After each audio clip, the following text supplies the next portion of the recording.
She looked him in the eye, smiled like she was doing him a favor, and shredded it. Right there.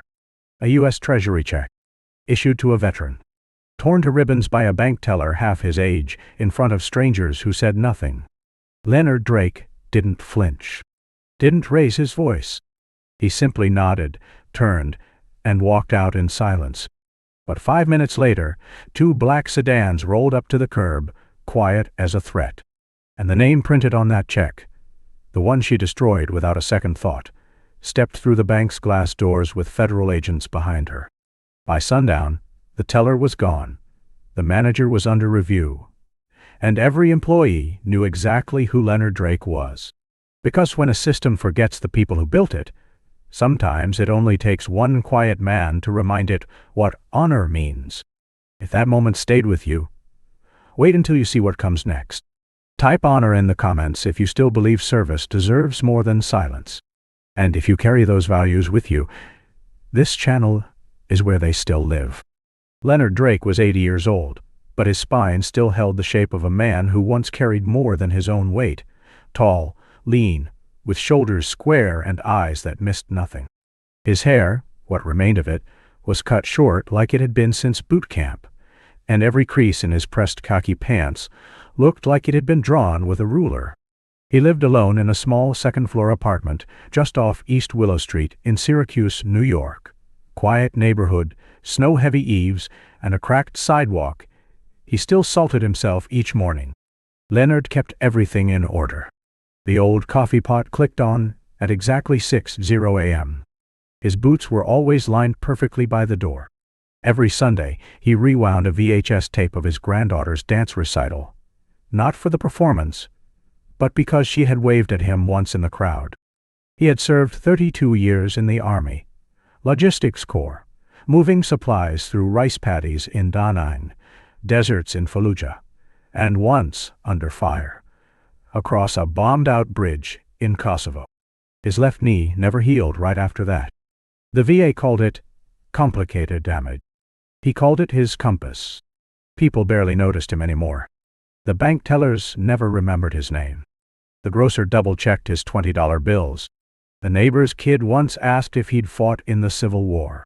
But Leonard never corrected them, just nodded and kept moving. That morning, when he unfolded the envelope from the Department of the Treasury, his hands didn't shake. A check for $84,000. Retroactive compensation. A long war with paperwork had finally ended. And yet, as he tucked it into his jacket pocket, a voice on the news behind him muttered something about fraudulent veteran claims rising. He turned the volume down, but the words lingered like a shadow at noon. The lunchtime rush filled the downtown branch of Consolidated Trust with a low hum of idle chatter, paper shuffling, and the occasional beep of card readers. No one looked twice at Leonard Drake when he stepped in. Just another old man in a windbreaker, carrying a folded deposit slip like it was something sacred. He waited patiently, standing tall despite the ache in his left knee, eyes scanning the familiar layout of a bank head trusted for over 40 years. When his number flashed, he was directed to window 4. The nameplate read, Melissa Kane, Customer Specialist. She was young, perfectly groomed, her voice polished by scripts and protocols. "Good afternoon," Leonard said, offering his ID, the signed check, and his deposit slip, all arranged with military precision. Melissa's smile froze the moment she saw the check. Her eyes narrowed. She tilted it to the light, ran it beneath a UV scanner typed in the routing numbers. Her frown deepened. "Sir," she said, her tone now tight, rehearsed, "this check is unusual. The paper stock is irregular.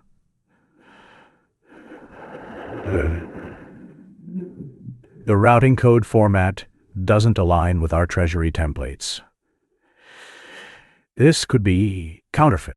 Leonard's voice remained steady.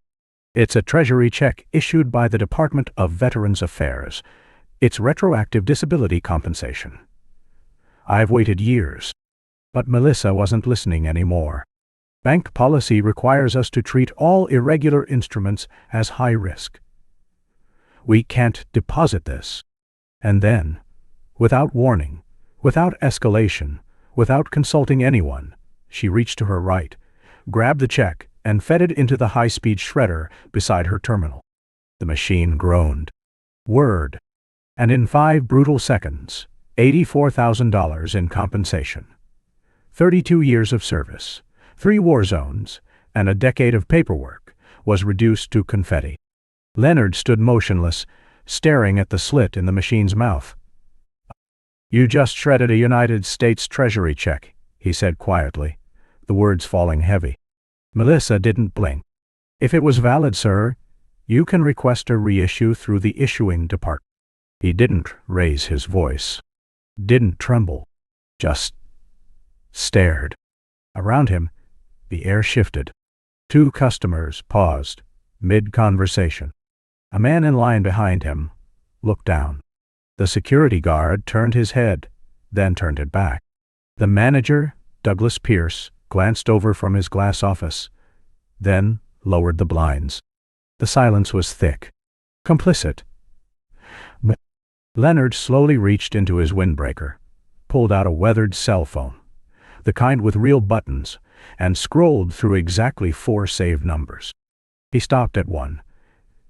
"General Mason Briggs. Do not call unless critical." He didn't press anything, didn't make a scene. He simply looked at the name, then looked up at Melissa. Their eyes met, but he said nothing. He slid the phone back into his pocket, turned and walked away, calm, controlled, each step echoing louder than any words. And that was the last quiet moment that Branch would know. For a very long time, the bank lobby had returned to its shallow rhythm. Papers rustling, pens clicking, the artificial calm of corporate indifference. Leonard Drake was no longer there, but his absence still hung like a question that no one wanted to answer. Melissa Kane resumed her tasks with a practiced detachment, glancing at the line, avoiding eye contact, her fingers tapping nervously. Behind the counter, the shredder still sat warm. Then, the air changed. No announcement. No raised voice. Just the sound of 2 black sedans sliding to a stop in front of the bank with the silent finality of a closing vault. The doors opened in sequence, synchronized like clockwork. From the passenger side of the lead vehicle stepped a man in a dark navy overcoat. No insignia, no rank displayed, but his presence did all the speaking. He moved like time, had to wait for him.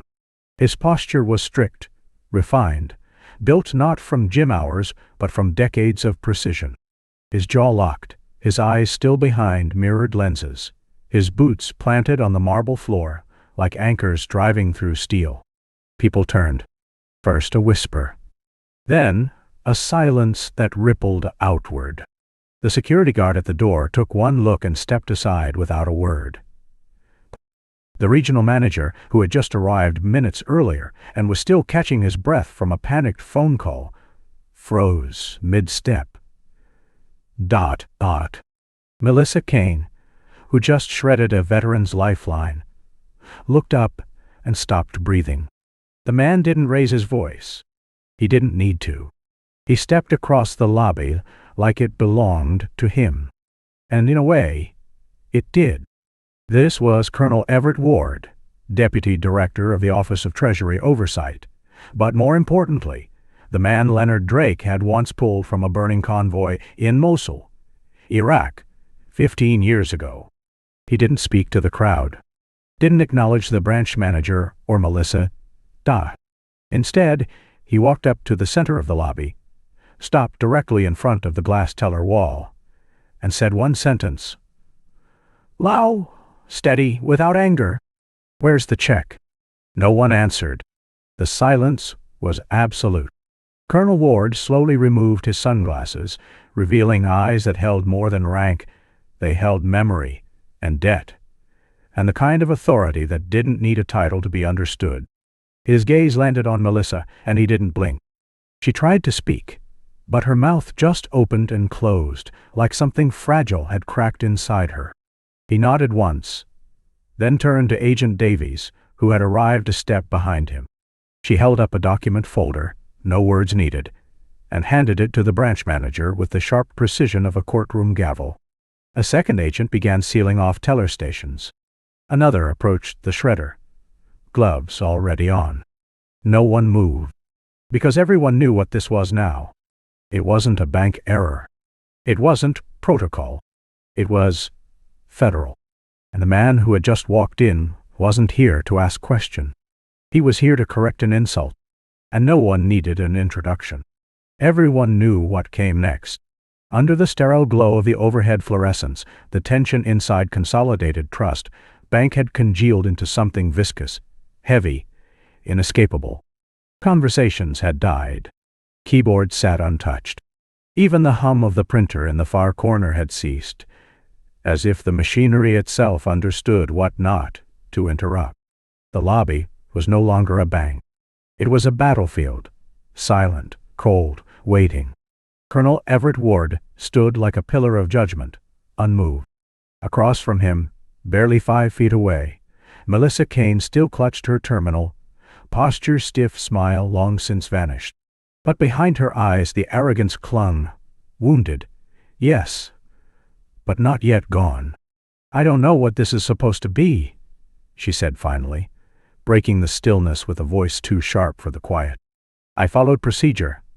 If this is some kind of intimidation stunt, it won't work. I'm not scared of titles, sir." The word "sir" landed like a slap in reverse, mocking, thinly veiled. Her chin lifted. She believed she was untouchable. Colonel Ward didn't flinch. His hands were still, voice even softer than before.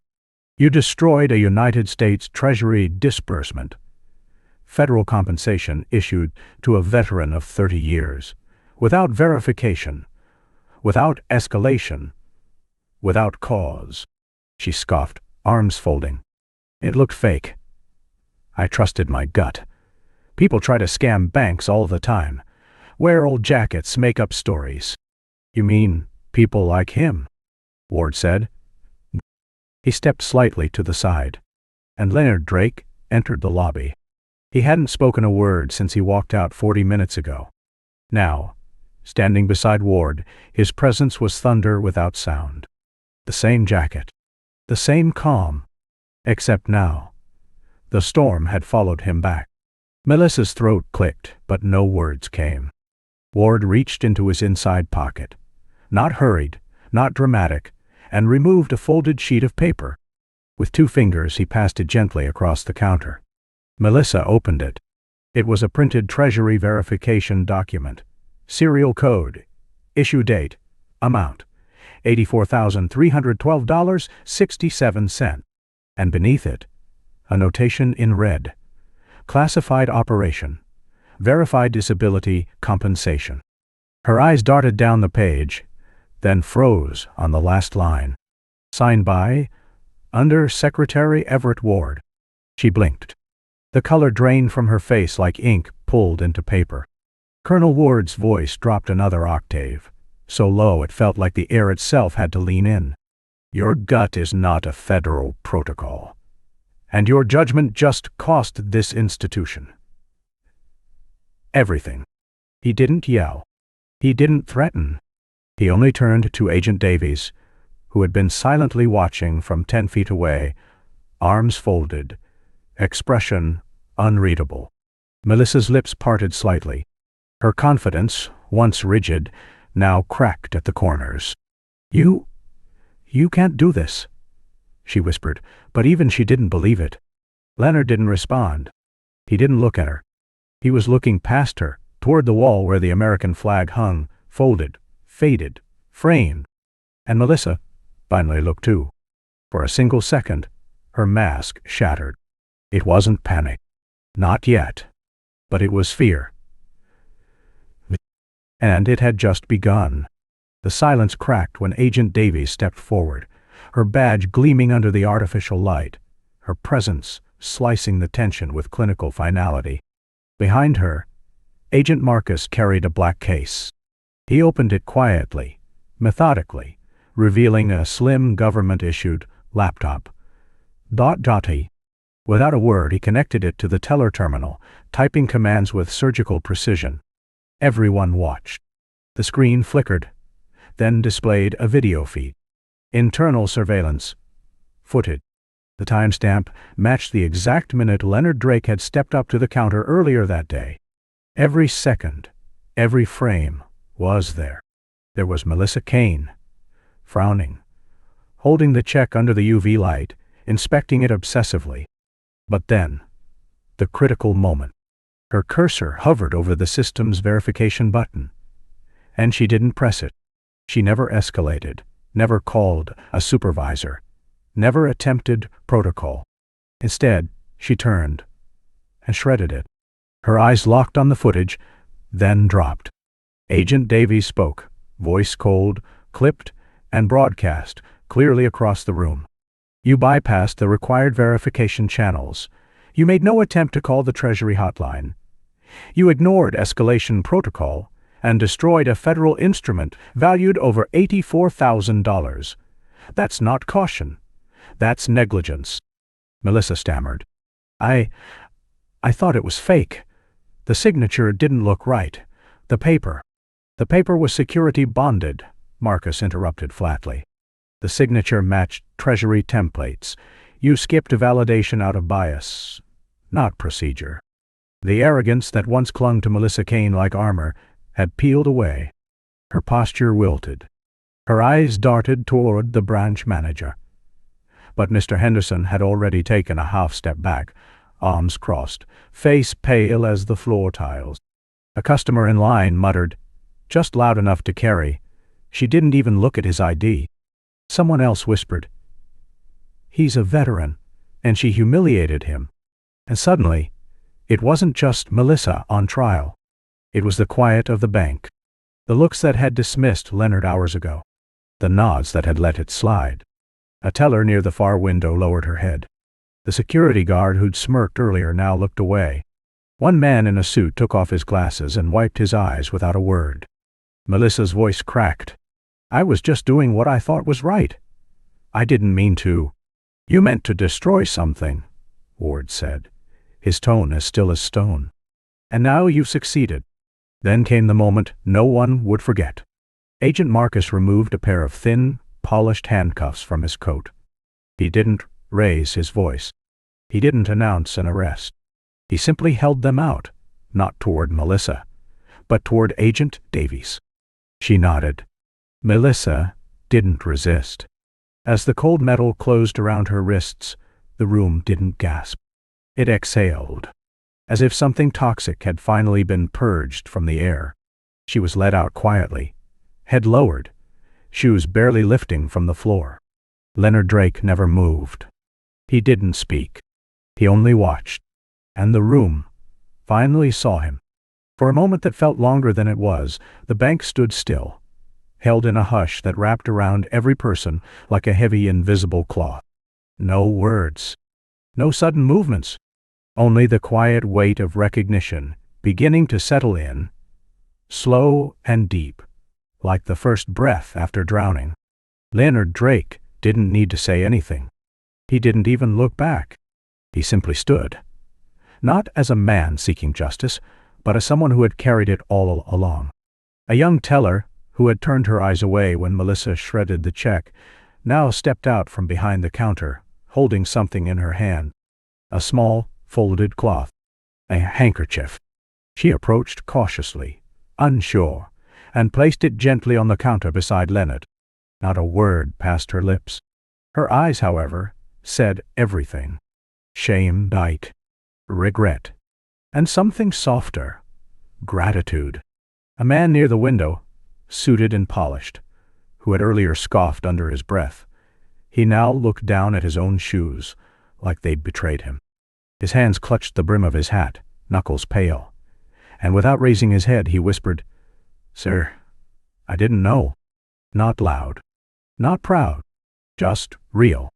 Leonard didn't nod, didn't speak. He let the silence do what it needed to. Then the janitor came forward. A man few noticed, wearing coveralls and rubber gloves. From his cart, he pulled a small display case, a triangle of glass and wood. Inside it, a perfectly folded American flag. "I was saving this," he murmured, voice catching, for someone who still remembered what it meant. He placed it in front of Leonard. No ceremony, just reverence. Leonard looked at it, then at the man. With slow, deliberate hands, he opened the case, removed the flag, and pressed it to his chest. He held it there for 3 long seconds. Then gently, he handed it back. "Keep it visible," he said, voice no louder than a breath. "So people remember who built this country, one sacrifice at a time." Behind him, someone sniffled. Another stepped out of line and stood straighter, like ashamed to be invisible. A mother with a stroller turned away, covering her mouth, her eyes glistening. Even the security guard, who had stood frozen while Melissa destroyed the check, now approached. "I should have stopped her," he said, almost choking. I failed, sir." Leonard looked at him. Not with anger, not with disappointment. Just a long, steady gaze that made the man wilt, but also stand taller. And then came the softest shift of all. The branch manager, Mr. Henderson, stepped forward. His voice trembled. "Mr. Drake, if there's anything—" Leonard cut him off. Not with rudeness, with finality. "Just teach them better," he said, glancing toward the younger staff. "Not how to spot a check, how to see a man." He turned and walked away. No applause followed him. No one dared move for several seconds after he passed through the door. But something had broken.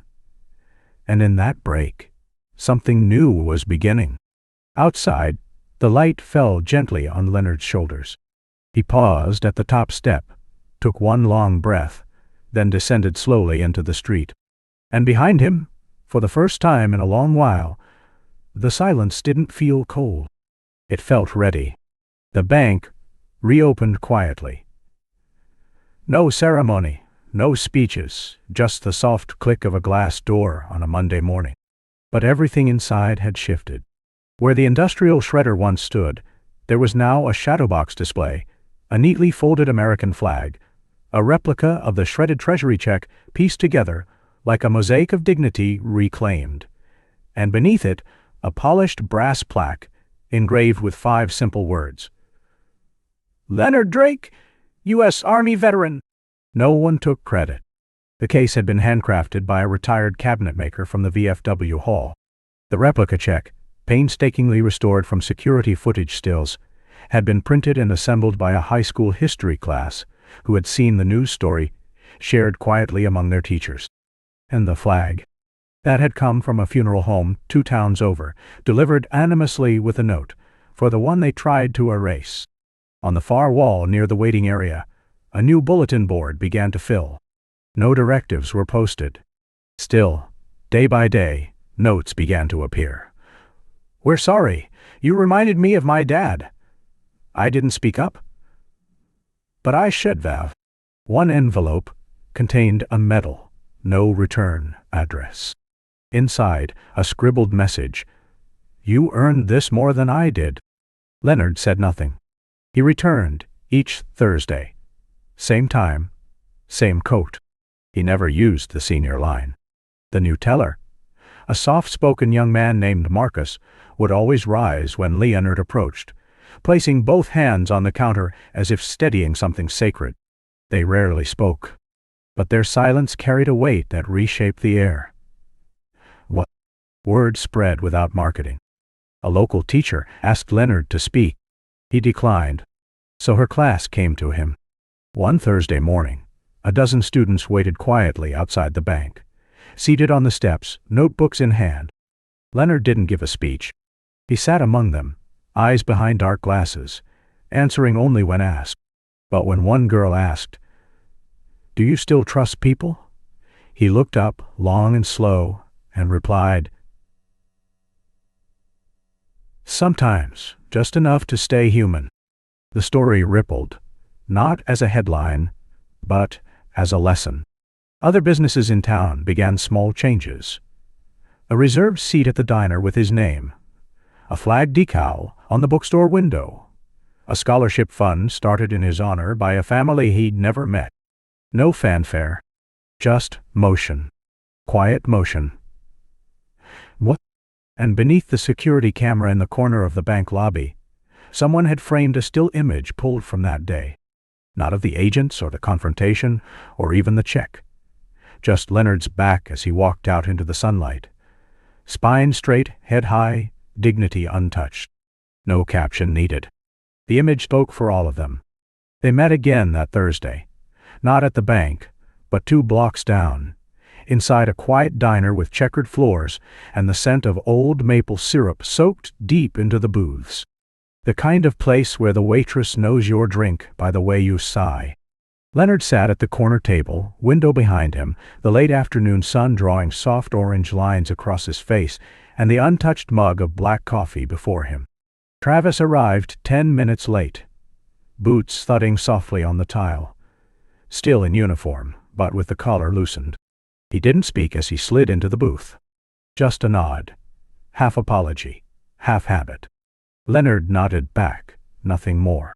For a while, they sat like that, just breathing in the same space. The jukebox played something from 1974. Marvin Gaye, maybe. And outside, the post office flag fluttered like it too had slowed its rhythm for them. "You okay, old man?" Travis finally asked, eyes fixed on the condensation sliding down his glass. Leonard didn't answer right away. He reached into his jacket and pulled out a small square wrapped in a faded handkerchief. He unfolded it slowly, like it weighed more than it should. Inside was a dull, bent army insignia, weathered, scratched, but unmistakably his. Travis stared. "I thought that was gone." Leonard didn't smile, didn't speak. He simply placed it on the table, between them. Then, after a beat, he slid it across with one finger. Travis took it, not with eagerness, but reverence, and pinned it inside his own jacket, just above the heart. No words, just motion and meaning. Outside, kids on bicycles zipped past, laughing, alive.